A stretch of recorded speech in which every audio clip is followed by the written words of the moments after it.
Yung ikaw lang naiwan nagising dito sa Glorious Cemetery, dito sa puntod ng ama't kapatid ko, saka dito sa harap mismo ng mausoleo ng aking lolo lola. Pero the good thing naman is kahit umaga ka dito magbantay is meron namang pagkain, yan, litson, baboy, and ito parang kaldereta at siguro ito, and some of it na mga tira ng mga pagkain dito. So kung gugutumin ka ay pwede kang kumain dito, at saka kung inaantok ka na talaga ay pwede ka naman magkape dito. At yun, parang ako lang ata yung gising dito na side na area ng Glorious Cemetery. So today is October 31 po ng ating gabi. So bukas is November 1. So ayan, ako ang naiwan magbantay dito. Yan po ang mausoleo, harap ng mausoleo ng aking lola at lolo. At ito naman dito na side ay yung puntod ng aking kapatid at saka ng papa ko at mga kapatid din ni papa doon sa gilid. At ito naman po makikita nyo sa mga oras na ito dito sa Glorious Cemetery, nasa alas 3 na ng madaling araw. So today it's already November 1 ng madaling araw, at ganyan katahimik, parang ako lang ata yung gising dito na side.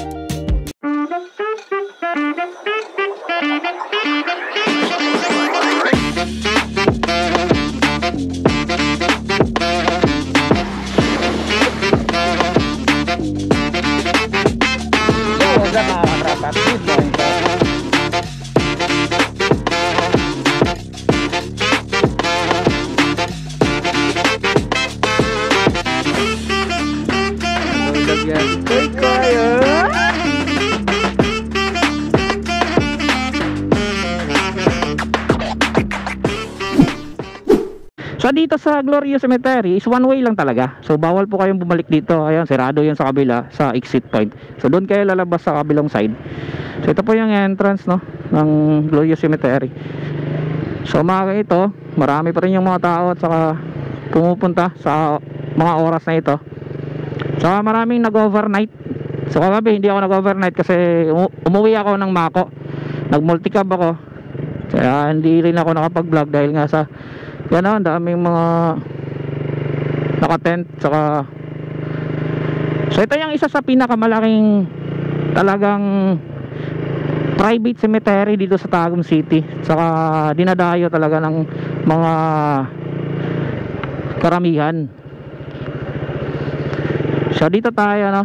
Yan kalawak. Doon ang yung puntod ng papa at saka kapatid ko, at saka yung mausoleo ng mismong lolo't lola ko. At ito naman yung mausoleo ng tito ko, ni Kuya Rudy. Yan yung bagong mausoleo ng tito ko. So habang buhay pa siya, gumawa na siya ng sariling mausoleo.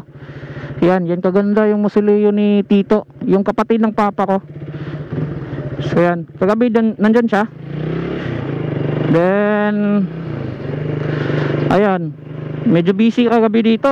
Talagang punuan yung daan. Hindi ka makakadaan ng basta-basta dahil one way lang. Yan, marami ang natulog at saka dito na gano. So dito tayo, tingnan natin kung merong biko ako makukuha o biko akong makakain dito. Yan, kagabi nung isang gabi dito ako natulog sa mausoleo nila lolo. So dyan yung sa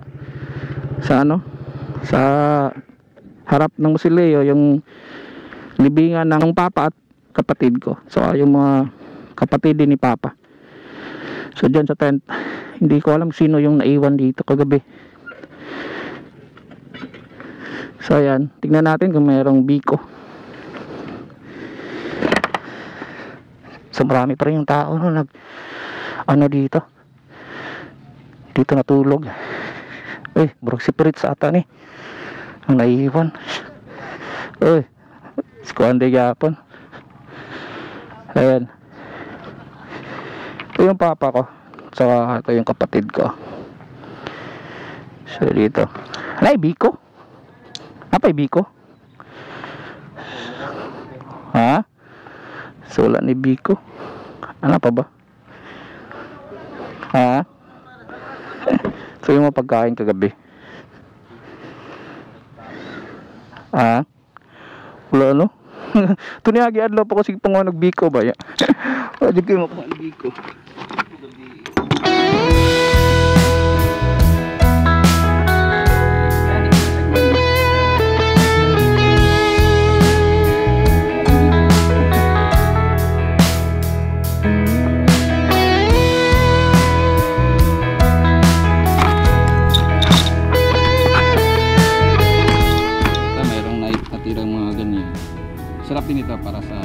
pare sa kape.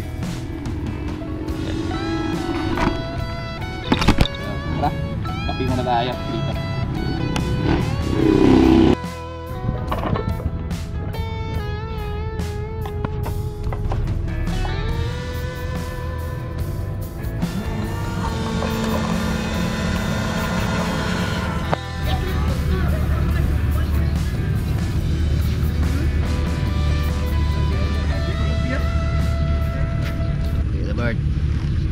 So good morning, Sonata Dria.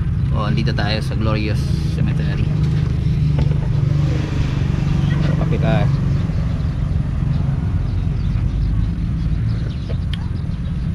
Yan.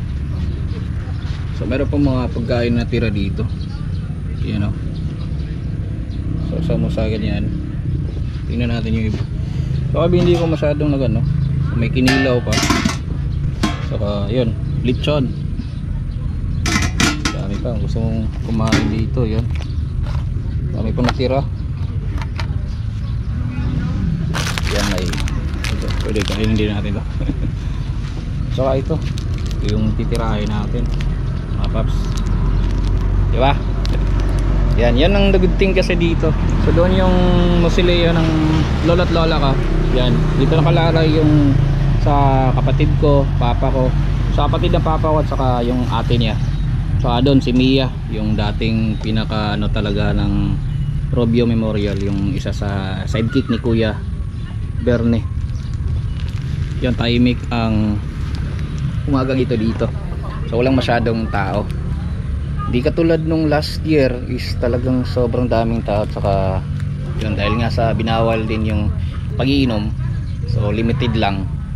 Hindi yung talagang marami yung nagiinuman. Kaya hindi masyadong madami yung nagpunta dito sa pero kagabi yung mga family namin is yun lang talaga ang in-invite na pumunta dito. Yan. So yan, kasi walang biko, ito lang muna ang anoy natin dito. So yun, nagka-craving talaga ako ng biko. Yan, ito lang natira, kakanin. So kape, saka sa umagang ito is yun, medyo malamig and marami talaga yung nag-overnight no dito sa Glorious Cemetery. So ito yung occasion namin sa family namin, sa Vasquez family, Robio Vasquez family, kung saan ay every Ondas is parang nagiging reunion din. Kasi sa Pilipino na ano na tradition is most of it kapag Ondas is nagiging family reunion.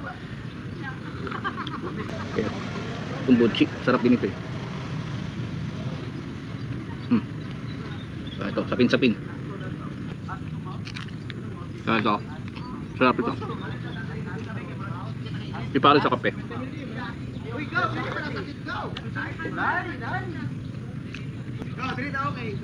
So agabi kasama ko kasi yung anak at asawa ko. Dahil naka-multicab ako. At yun nga lang, naiwan ko yung camera ko, kaya hindi ako nakapag-vlog. So ngayon, umaga, gawa tayo ng content. Simple lang. Mostly naman sa ginagawa ko is raw motovlogging at saka mga raw na kaganapan. So yan, sarap to. Nagmukbang pa. Yun.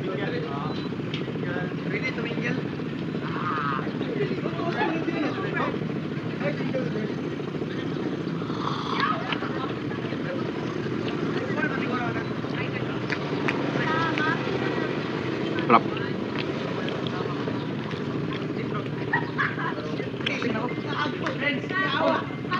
Ito.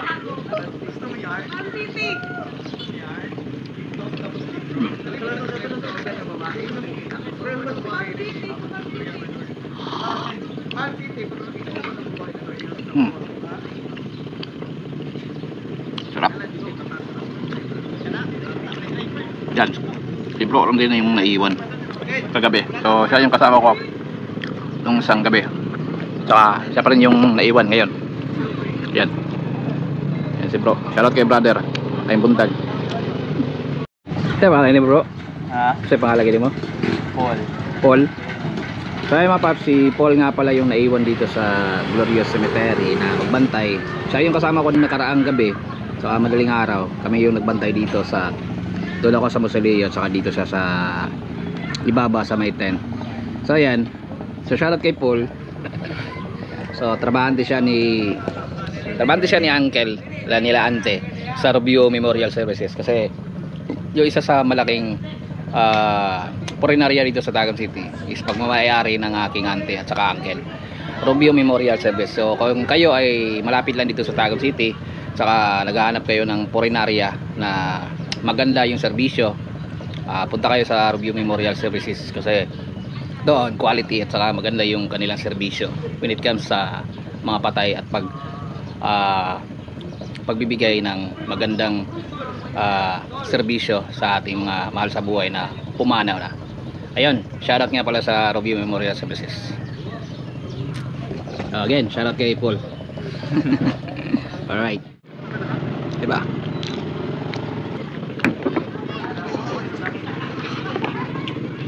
So actually yung side ni Papa is yung mga kapatid niya is talagang may kaya sa buhay, tsaka kilala sila dito sa Tagum City. Yung papa ko lang is hindi naman ganun sinuwerte, kumbaga simpleng tao lang si Papa. So yung mga kapatid lang ni Papa is meron talagang kaya sa buhay. Well, yun, kung may occasion is maswerte kami kasi nakakasama kami sa mga ganitong occasion na may mga ganitong pagtitipon na hindi na-experience ng iba. So yun, I'm very thankful sa mga auntie at uncle ko. Yan. Pero kain tayo. Ayun, buntas tanan. At least, kahit wala namang biko, meron namang mga kakanin siyang maganda ipares sa kapag kakape.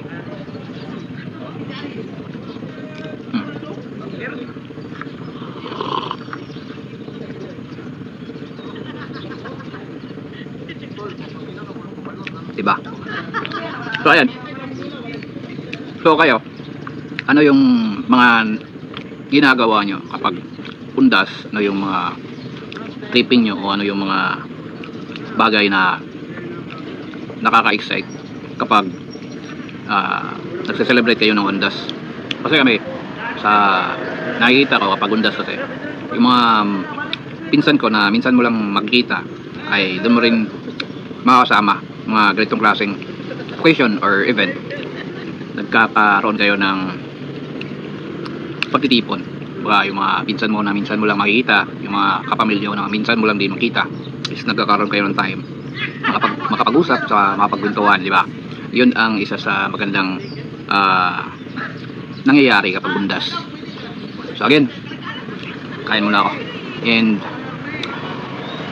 if you like this video, sa malaking karangalan na mag-like kayo, mag-comment, saka mag-share ng aking mga ginagawang content.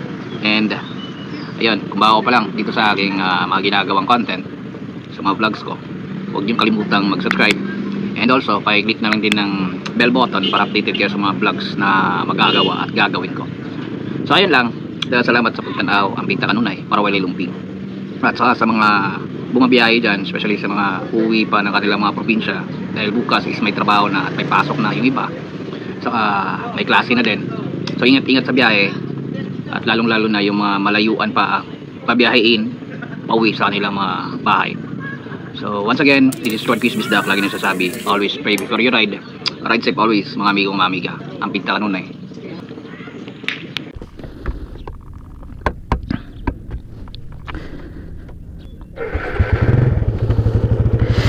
So ay mga paps, yan, tapos na tayo dito. So kung lalabas naman kayo dito sa Glorious Cemetery, dito kayo dadaan sa kabilang side, dito sa likod na bahagi ng Glorious. So yan po, makikita nyo dito. So bawal kayong bumalik dyan or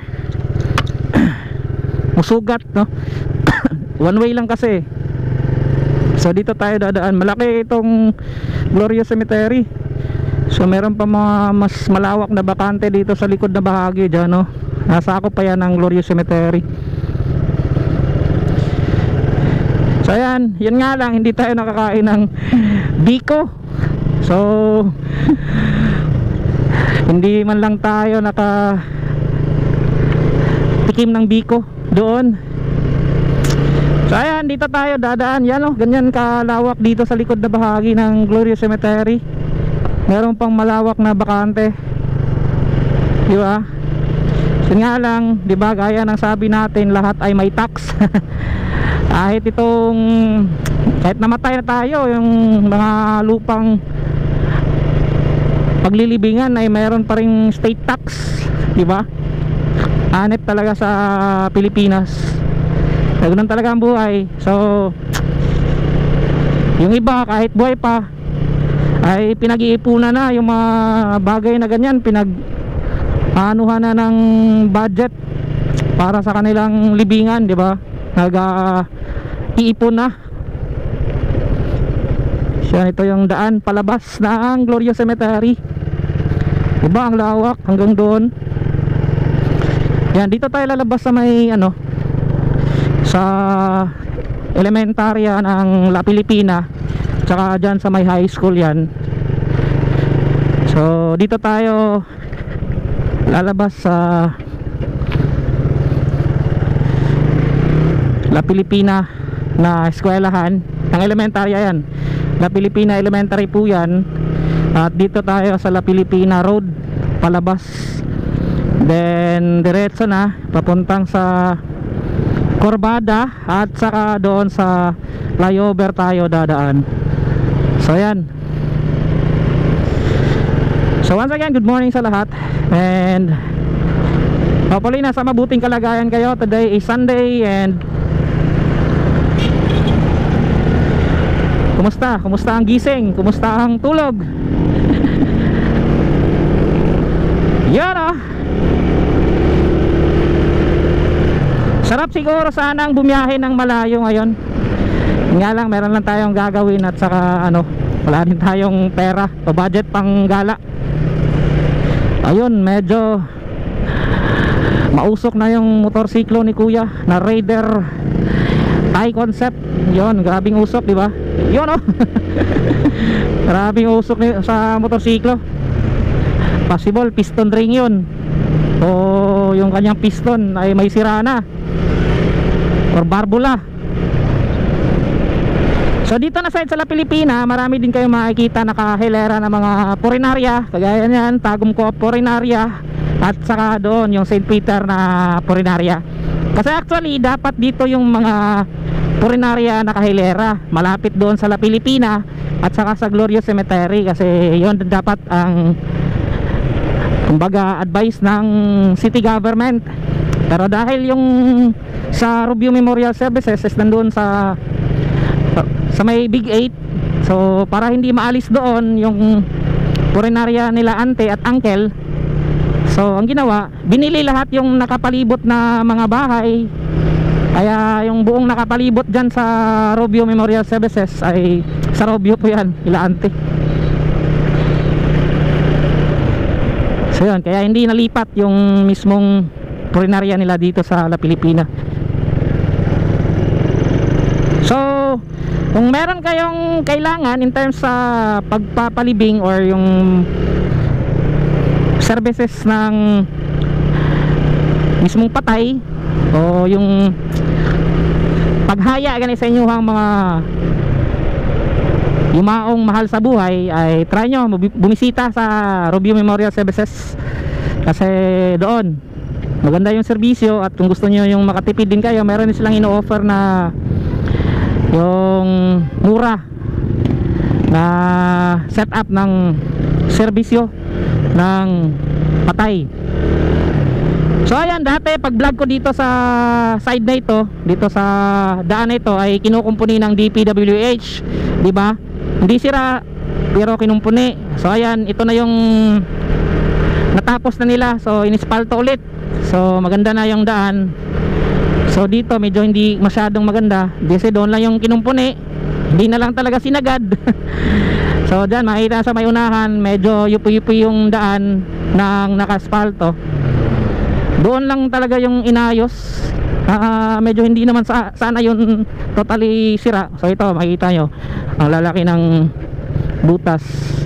saka yupi-yupi yung mga semento saka espalto, hindi inayos. Ayan, let's go. Dito tayo sa flyover dadaan. So yan, makikita nyo sa Tagum City yung mga palm trees sa gilid, saka sa gitna dito sa Center Island mayroong mga palm trees. So may mga iba't ibang mga palm trees dito sa Tagum City. Just for like example, itong mga palm trees na ito is mga parang dwarf, no? Yung maliliit lang na mga palm trees, hindi yung lumalaki talaga. So yan yung mga palm trees na nilalagay sa mga ganito sa Center Island, saka dyan sa gilid lang. Kasi sa pagkakalam ko hindi yan tumataas, so ganyan lang siya kataas. While yung mga palm trees doon sa ano, sa may entrada talaga ng Tagum City, kung papasok kayo, especially po doon sa may Kanukutan, ang tataas na mga palm trees doon sa gilid, yun yung mga talagang mga tumataas ng lagpas ng 2 palapag siguro, ganon. Pero merong ano, no, yung mga ibang mga tutol dyan sa mga palm trees, kasi nga actually meron din talagang nangyayari na nadisgrasya dahil sa palm trees sa ano, sa mga nahuhulog na mga dahon. So yan yung update nga pala ng SM Tagum. Malapit na siyang matapos at ang laki na lang nagawa, halos tapos na yung mga pundasyon, di ba? So yung SM Tagum is isa yan sa pinaka inaabangan na mga mamayan o yung mga tao dito sa Tagum City at mga karatig bayan, na saan ay talagang masasabi mo ang SM ay isa sa pinakamalaking mall na matatagpuan nyo sa Pilipinas. SM Mall meron din dito sa Tagum City. So yan yung update. Parang mauuna pa yung matatapos yung SM Mall kaysa doon sa Tuganay Bridge. Dahil sa corruption at dahil sa mga buhaya, mga dambuhalang buhaya, hanggang ngayon hindi pa natatapos yung napakaliit na bridge ng Tuganay Bridge. Kaya tinagurian yan ng mga motorista at mga driver na dumadaan dyan, the longest bridge in the Philippines, in Mindanao. Kasi alam mo yun, ang liit ng tulay na yun, hindi matapos-tapos, kaya nagkukos siya ng malaking traffic, napakahabang traffic kung papasok kayo ng Davao City at pabalik, o papasok kayo ng Tagum City o palabas kayo ng Tagum, ano, kung papasok kayo, papunta kayo ng Carmen, Davao, Panabo, yung ganun, talagang matraffic doon pagdadaan kayo sa Tuganay, lalong lalo na kapag peak hours. So ito yung dito, I'm sure matatapos ang 2025, hindi pa ito matatapos nila. Kinumpuni pero hindi pa natatapos. Yan, iniwan ng Katingga pa, siguro wala pang budget, wala pang tiwas. So ganun talaga mga DPWH, hala talagang pagbabago, lalong lalong na sa administrasyon ngayon. Talagang masasabi mo na ewan ko na lang, sa sobrang laki ba ng mga korupsyon na nangyayari sa Pilipinas, wala pa ring pagbabago. Mas nalugmok ang serbisyo at nakakagalit din, di ba? Lalong lalo na sa in terms sa health, no? Kasi walang nilaan yung gobyerno in terms sa health na assistance as of now. Meron akong nalaman, hindi lang siguro ako nagsasabi dyan, marami yung health assistance from the government at saka from the other agencies, no, ay zero budget talaga. So kung ikaw ay magkasakit at saka kailangan mo ng tulong ng government in terms sa financial assistance at saka medical assistance, ay wala ka matatanggap dahil zero nga, puro zero, walang budget. So kawawa ang mamayang Pilipino dahil sa corrupt na administrasyon sa panahong ito. Kawawa ang Pilipino. So yan lang, salamat sa pagtanaw. Amping takanunay para walay luping. God bless us all. Always pray before you ride. Ride safe always, mga amigo, mga amiga.